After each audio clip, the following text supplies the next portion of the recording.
Baik, assalamualaikum warahmatullahi wabarakatuh kepada para pemirsa atau teman-teman dimanapun Anda berada. Di sini saya akan mencoba mempraktikkan penggunaan atau tutorial pengaplikasian menggunakan web IslamDB itu.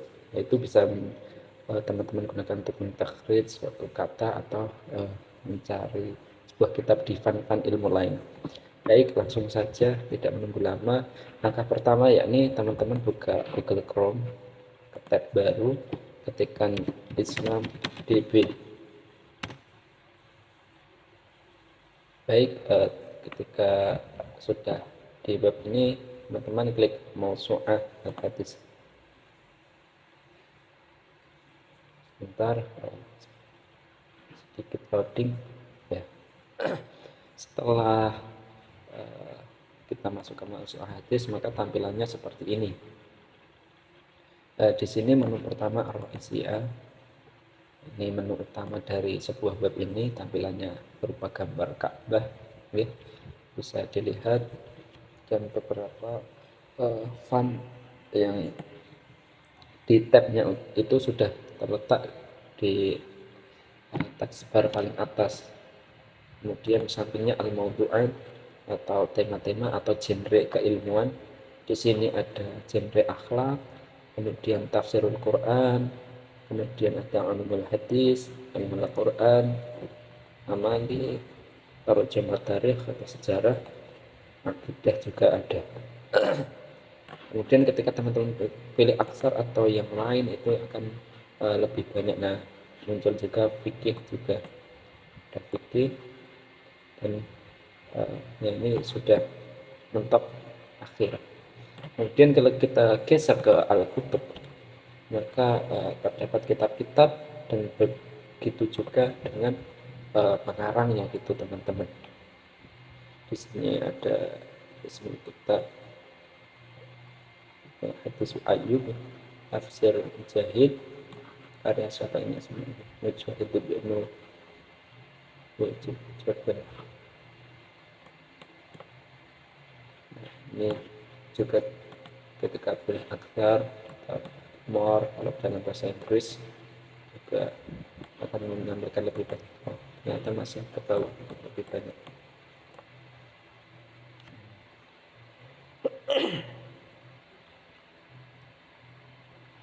Sini ada nama kitab Mus'ab Abdullah bin Mubarak, karya Abdullah bin Mubarak. Kalau saya kira ini kitab-kitabnya lebih ke kontemporer ya, kalau saya kira. Kemudian ada riwayah atau rawi ya. Di sini ada Ahmad bin Abdurrahman bin Muhammad bin Bus dan bin Sulaiman. Nah, ini juga berkaitan dengan hadis. Kalau ini lakopnya, panggilannya Ibnu Abi Iyas. Apa itu statusnya sikoh, Aminah. Kemudian jadi tidak ada rawi-rawi laki saja, tapi rawi-rawi perempuan juga dicantumkan di sini.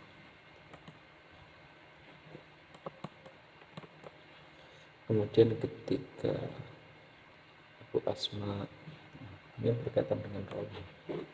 Kalau kita coba geser lagi, dan kalau teman-teman mau cari rawinya juga di sini juga bisa, ketika klik siapa. Dan kita geser terlebih dahulu mu'alifun, marang kitab. Nah, ini ada Zaid bin Ali bin Husain dan Mujahid bin Jubal tadi. Kemudian ada Ayub Abdul Malik bin Jarih, Abu Hanifah. Ketika kita klik, maka yang muncul, nah ini beserta kitabnya apa ya, Abu Hanifah. Ini kitab-kitab kontemporer lagi.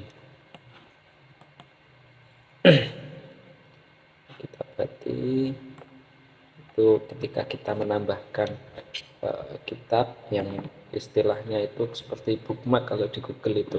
Nah tadi kan di mu'alifun tadi ada tambah. Nah nanti masuknya kita berarti kitab-kitab kita. Ketika kita masuk kembali agar lebih mudah. Kemudian nah ini berkaitan dengan web pengembang, yang membuat itu siapa dan sejarahnya bagaimana itu tercantum di sini. Baik, kita akan mempraktekkan ketika mencari suatu kata gitu. Nah nanti itu masuknya ke mana itu, misal ke ilmu hadis itu, kita klik al-iman tadi saya sudah mencari gitu, misalnya ke iman itu akan muncul apa.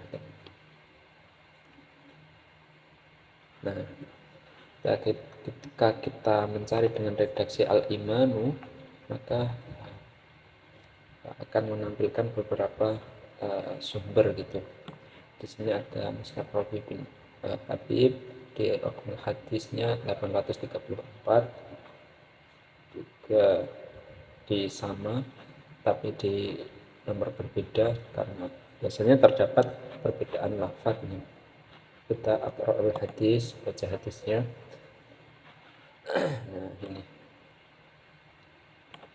di sini Jabir bin Zaid Nabi sallallahu alaihi wasallam yaqul ya ayyuhan nas aminu billah wal imana billah an ta'malu lahu wa inna syakka fi billahi an taf'alu li khairihi. Nah, berkaitan dengan fontnya ini, jenis fontnya cukup sulit nih untuk dibaca, tidak seperti pada umumnya di tradisional Arabik atau apa ini. Kalau apa saya juga kurang tahu. Nah, di sini ada keterangan bahwasannya Jabir bin Zaid ini sikoh ya.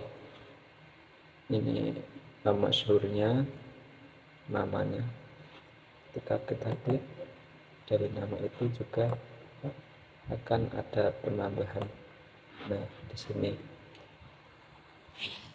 juga ismo nasabnya dari Baswari Al-Jaufi Al-Humaidi dan Masyad di Basrah. Basrah itu di Iran kalau sekarang. Baik, mungkin itu saja berkaitan dengan Islam DB. Saya kira ketika untuk mencari sebuah hadis dengan sumber referensi ini kurang begitu pas, tapi kalau untuk tambah pengetahuan, web aplikasi ini bisa untuk menjadi sampingan gitu ketika teman-teman tidak ada software atau apapun gitu. Mungkin itu saja dari saya, semoga bermanfaat. Wassalamualaikum warahmatullahi wabarakatuh.